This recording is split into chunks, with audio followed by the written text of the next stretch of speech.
I am not shy about sharing my vulnerable moments. I'll share the fact that my husband and I are going through a fertility journey. I've shared that I was a candidate for 4 years after I graduated law school. I've shared that I did not pass the bar after taking it 3 different times.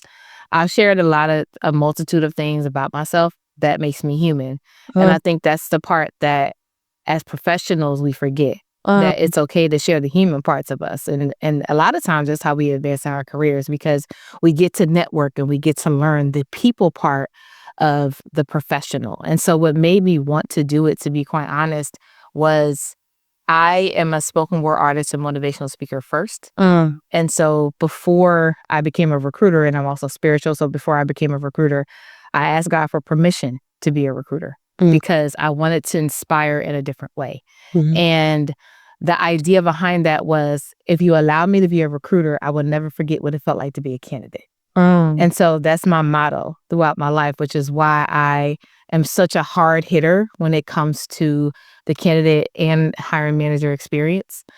So just to kind of like fast forward, what really made me tackle and go full-fledged recruiter cousin was I started to see the trend of ghosting, and it's hard to get in contact with a recruiter. And I don't know how to talk to a recruiter when I do get in contact with them. I don't know what to say. And I even started getting messages of just all of the messages that went across, like around in a circle, instead of telling me what your ask is. I wanted to start to teach people on how to approach the job search just across the board from a very general perspective. And then I started to get specific about, this is how you talk to a hiring manager. This is how you talk to a recruiter, because I wasn't taught that.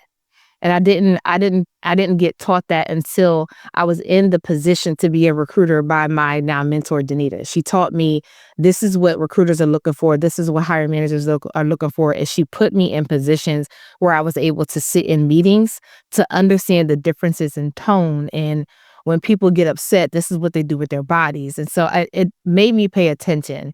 And so I wanted to start to teach people how to approach a thing or a person and it not be so difficult. This don't have to be as difficult as we're making it. And if we have someone to teach us how to do it, I think the greater public would be grateful for the lesson.